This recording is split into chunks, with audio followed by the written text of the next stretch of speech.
नमस्कार मित्रांनो. तर आज आपण बघणार आहोत जावास्क्रिप्टचे फंक्शन्स.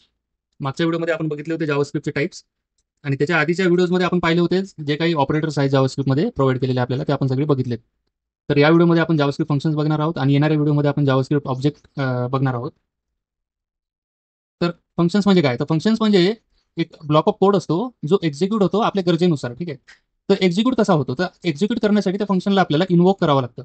जेव्हा आपण त्या फंक्शनला इन्व्होक केल्यानंतर तो ब्लॉक ऑफ कोड जो असतो तो एक्झिक्यूट होतो. म्हणजेच इन्व्होकेशन म्हणजेच आपण तो त्या फंक्शनला कॉल देतोय. तर फंक्शन कॉल केल्यानंतर ते फंक्शन जो आहे इन्व्होक होतो, आणि इन्व्होक झाल्यानंतर त्याच्यामधला जो कोड आहे तो कोड रन होतो. आता याच्या एक्झाम्पलसाठी हा सिंटॅक्स असतो फंक्शन, त्याच्यानंतर फंक्शनचं नाव, आणि त्याला काही पॅरामीटर्स असतात. तर हे ओपनिंग आणि क्लोजिंग कर्ली ब्रॅकेट्स आहे, याच्यामध्ये तुम्ही पॅरामीटर्स देऊ शकता. आणि हा ओपनिंग आणि क्लोजिंग पॅरेंथेसिस आहे. आणि हा ओपनिंग आणि क्लोजिंग जे आहे हा आहे कर्ली ब्रॅकेट. तर कर्ली ब्रॅकेटचं ओपनिंग म्हणजे त्या ब्लॉक ऑफ कोडची सुरुवात, आणि क्लोजिंग कर्ली ब्रॅकेट म्हणजे त्या ब्लॉक ऑफ कोडचा एंड. ठीक आहे. तर या दोन्ही कर्ली ब्रॅकेटच्या आतमध्ये जो काही कोड असतो तो तो ब्लॉक ऑफ कोड असतो, आणि तो जेव्हा जेव्हा आपण हा फंक्शन कॉल करू तेव्हा तेव्हा तो ब्लॉक ऑफ कोड हा रन होतो. ठीक आहे. तर फंक्शन कीवर्ड, फंक्शनचं नाव, ठीक आहे, त्याच्यानंतर पॅरेंथेसिस ओपनिंग आणि क्लोजिंग, त्याच्यानंतर कर्ली ब्रॅकेट ओपनिंग आणि क्लोजिंग. ठीक आहे. एवढं लक्षात ठेवा. त्याच्यानंतर जे पॅरामीटर आहेत आपले, ते आपण या ओपनिंग आणि क्लोजिंग पॅरेंथेसिसच्या आतमध्ये जेवढे पॅरामीटर पाहिजेत, नंबर ऑफ पॅरामीटर, आपण तेवढे नंबर ऑफ पॅरामीटर ते देऊ शकतो. ठीक आहे, आपल्या गरजेनुसार. तर एक फंक्शन आपल्याला जर मल्टिपल वेने जर करायचं असेल, ठीक आहे, आता समजा गिव्ह कॅल्क्युलेशन्स मी केले, फॉर एक्झाम्पल याला मी गिव्ह कॅल्क्युलेशन्स केलंय. ठीक आहे. आणि पॅरम वन आणि पॅरम टू, त्याच्यानंतर मी इथे दिले ऍडिशन. ऍडिशन आहे, त्याच्यानंतर आहे मल्टिप्लिकेशन. ठीक आहे, मल्टिप्लिकेशन, त्याच्यानंतर आहे ऍडिशन, सॉरी सबस्ट्रॅक्शन. ठीक आहे. तर आता या केसमध्ये समजा मी इथे कंडिशन टाकणार, if if it is an addition. ठीक आहे. जर ऍडिशन असेल तर काय रिटर्न करायचं आहे मला? X plus 1. ठीक आहे, एक्स प्लस 1 हे मला इथे रिटर्न करायचं आहे. तर हे जे व्हेरिएबल आहेत हे व्हेरिएबल मी ग्लोबली सुद्धा डिक्लेअर करतो. ग्लोबली म्हणजे या फंक्शनच्या स्कोपमध्येच, पण ग्लोबली. ठीक आहे. म्हणजे जेणेकरून मला या व्हेरिएबल्सला रिडिक्लेअर करायची गरज नाही, फक्त वन टाइम डिक्लेरेशन मी करतोय. ठीक आहे. त्याच्यानंतर आहे पुन्हा इफ मी देणार, जर ऍडिशन नसेल तर, मल्टिप्लिकेशन असेल तर मला काय रिटर्न करायचं आहे? मला रिटर्न करायचं आहे इथे x × y.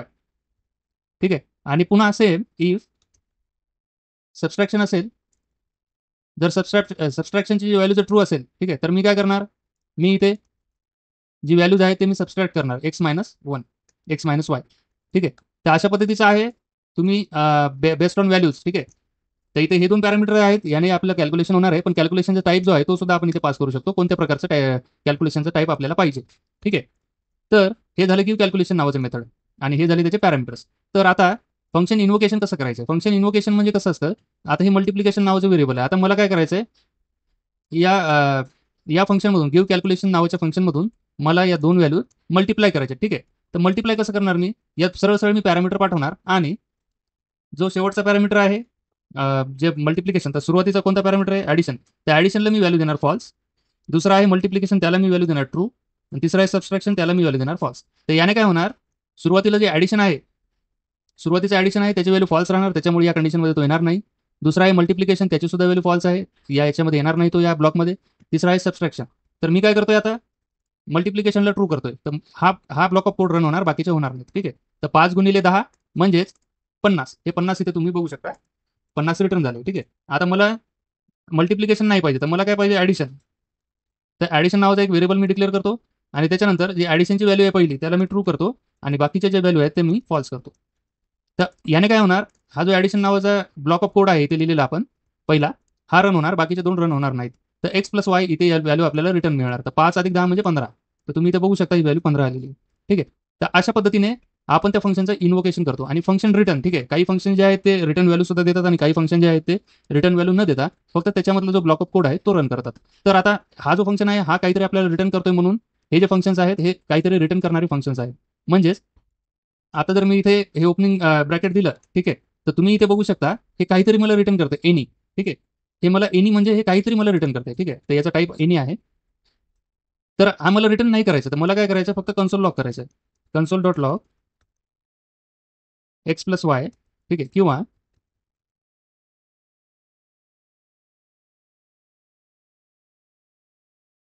एक सेकंड, समजा आता इथे मला फक्त हा जो ब्लॉक ऑफ कोड आहे हा रन करायचा आहे, तर मी काय करणार? सरळ सरळ इथे कन्सोल.लॉग करणार, एक्स प्लस वाय, ठीक आहे. त्याच्यानंतर इथे सुद्धा कन्सोल डॉट लॉग करणार, इथे मल्टिप्लिकेशन, आणि इथे सुद्धा मी कन्सोल लॉग करणार, इथे सबस्ट्रॅक्शन, ठीक आहे. तर इथे काय होणार, आता मला काही व्हॅल्यू जी हा जो फंक्शन आहे, हा जो व्हॅल्यू सेट करणार, व्हॅल्यू जे रिटर्न करणार होता, तो आता काही रिटर्न करत नाही. तर तुम्ही बघू शकता याचा जो फंक्शन टाईप आहे तो वाईड झालेला आहे इथे. वाईड म्हणजे नथिंग, ठीक आहे. तर या फंक्शनचा काही रिटर्न करत नसल्यामुळे मला याला व्हेरिएबलमध्ये स्टोअर करायची गरज नाही, कारण की तो काही रिझल्ट जो आहे तो काही रिटर्नच करत नाहीये, ठीक आहे. त्या केसमध्ये मला इथे याला व्हेरिएबलमध्ये याची व्हॅल्यू स्टोअर करायची गरज नाही. तर काय होणार, तर मी डायरेक्टली या फंक्शनचा कॉल देणार, आणि या बटनला सॉरी, इथे मी काय करणार, या फंक्शनला कॉल देणार. कॉल दिल्यानंतर आता सुरुवातीचा काय ॲडिशन जो पॅरामीटर आहे तो ट्रू आहे, त्याच्यामुळे मला आता इकडे जावं लागेल, कारण की काही रिटर्न न केल्यामुळे त्या बटनला काही दिसणार नाही आपल्याला. तर आपल्याला कुठे जावं लागेल, आपल्याला जावं लागेल कन्सोलमध्ये. तुम्ही इथे बघू शकता 15 जे आहे ते 15 हा रिझल्ट आहे कशाचा, ॲडिशनचा, 5 + 10. कारण की फंक्शन काही रिटर्न करत नाही, फक्त कन्सोलमध्ये लॉक करतोय. आता मला काय करायचंय, मला ॲडिशनला फॉल्स करायचं आहे आणि मल्टिप्लिकेशनला ट्रू करायचंय. मल्टिप्लिकेशनला ट्रू केल्यानंतर हा कन्सोल लॉगमध्ये काय रिटर्न करणार, 50. तुम्ही इथे बघू शकता 50 रिटर्न केले. तर अशा पद्धतीचं आहे. तर यालाच आपण म्हणू शकतो फंक्शन्स. आणि खूप काही वेगळे जे आहेत, समजा आता हे झालं फंक्शन रिटर्न, किंवा आहे फंक्शन नॉन रिटर्न, ठीक आहे. तर आपण दोन्ही प्रकार पाहिलेत, रिटर्न आणि नॉन रिटर्न. आता व्हेरिएबल्स आहेत, युजिंग व्हेरिएबल्स इन फंक्शन्स. तर या व्हेरिएबलचा सुद्धा आपण उपयोग पाहिलेला आहे. हे ग्लोबली डिक्लेअर केलेले आहेत व्हेरिएबल, कारण की हे जे व्हेरिएबल आहेत या सगळ्या कंडिशनमध्ये कॉमन आहेत, ठीक आहे. तर पुन्हा पुन्हा डिक्लेअर आणि असाइन करण्यापेक्षा प्रत्येक कंडिशनमध्ये हे जे व्हेरिएबल्स आहेत हे एकदाच काहीतरी व्हॅल्यू याला असाइन होते, ठीक आहे, वन टाइम. त्याच्यामुळे आपण काय केलं, हे व्हेरिएबल जे आहे ते आउटसाईडला डिक्लेअर केले. तुम्ही पाहू शकता हे व्हेरिएबल आपण आउटसाईडला डिक्लेअर केलेत. जर ही जी कंडिशन आहे ही ट्रू असेल तर या व्हेरिएबलला व्हॅल्यू इथे असाइन होणार आणि कन्सोलमध्ये ते प्रिंट होणार. जर ही कंडिशन ट्रू असेल तर इथे असाइन होणार, कन्सोलमध्ये प्रिंट होणार, किंवा जर ही कंडिशन ट्रू असेल तर इथे असाइन होणार आणि फंक्शनमध्ये कन्सोलमध्ये हे प्रिंट होणार. अशा पद्धतीचं, ठीक आहे. तर हे अशा पद्धतीचं आहे. त्याच्यानंतर त्याच्यानंतरचा आपला पॉईंट आहे व्हेअर टू यूज फंक्शन्स, ठीक आहे. तर फंक्शन्सचे खूप काही यूज आहेत. आता जसं आपण पाहिलेलं आहे, हा लोड नावाचा फंक्शन आहे. या लोड नावाच्या फंक्शनमध्ये आपण फंक्शन कॉल केलेलं आहे, ठीक आहे. हे एक आहे. किंवा एखाद्या बटनच्या क्लिकवर आपण त्याचा यूज करू शकतो. आता फॉर एक्झाम्पल, किंवा बॉडीच्या लोडवर सुद्धा, आता हा लोड फंक्शन आहे, तर मी काय केलं, इथे बॉडीला ऑन लोडला हा लोड दिलाय, ठीक आहे. तर जेव्हा ऑन लोडला लोड देईल मी, तर जसे जेव्हा काय कधी बॉडी लोड झाली तेव्हा तेव्हा हे जे फंक्शन आहे लोड नावाचं हे कॉल होणार. तुम्ही बघू शकता बॉडीच्या लोडवर हा फंक्शन कॉल झाला. जर मला या बटनाच्या क्लिकवर काहीतरी करायचं आहे तर मी काय करणार, या बटनच्या क्लिकवर एक फंक्शन कॉल करणार. या बटनला मी देणार क्लिक इव्हेंट, ठीक आहे. हे इव्हेंट्स वगैरे आपण बघणारच आहोत येणाऱ्या व्हिडिओमध्ये. लोड नावाचं फंक्शन मी इथे कॉल करतो, ठीक आहे. या बॉडीच्या ऑन लोडवरून मी काढून टाकतो. सेव्ह केल्यानंतर जेव्हा मी या बटनला क्लिक करेल तेव्हा या बटनची व्हॅल्यू सेट होईल आणि तो ब्लॉक ऑफ कोड जो आहे तो एक्झिक्यूट होणार. मी तुम्हाला व्हिडिओच्या सुरुवातीला सांगितलं होतं, आपल्या गरजेनुसार आपण ब्लॉक ऑफ कोड जो असतो तो एक्झिक्यूट करू शकतो. आता याचा रिअल टाइम यूज असा असतो की एखादा फंक्शन आपण लिहितो एपीआय कॉल करण्यासाठी. तर एपीआय कॉल आपण केल्यानंतर जो काही रिझल्ट येतो तो रिझल्ट आपण रिटर्न करतो प्रॉमिसमध्ये, आणि त्या एपीआय कॉलला कॉल करण्यासाठी सुद्धा एक फंक्शन आपल्याला लिहावं लागतं. समजा फॉर एक्झाम्पल हे फंक्शन आहे, या फंक्शनमध्ये आपण हा जो फंक्शन आहे हा कॉल करतोय आणि हा फंक्शन एपीआय कॉल करतोय, आणि काहीतरी रिझल्ट आपल्याला सर्व्हर साईडने देतोय. तर तो रिझल्ट आपल्याला एखाद्या व्हेरिएबलमध्ये स्टोअर करावा लागतो, आणि स्टोअर केल्यानंतर त्या व्हेरिएबलचा वापर आपल्याला पुढे करावा लागतो. आणि हे जे फंक्शन आहे हे आपल्याला बटन लोड किंवा कशावर सुद्धा आपल्याला कॉल करता येतो, ठीक आहे. तर अशा पद्धतीचं आहे मित्रांनो.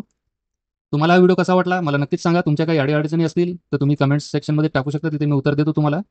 आणि व्हिडिओला लाईक, शेअर आणि सबस्क्राईब करायला विसरू नका मित्रांनो. धन्यवाद.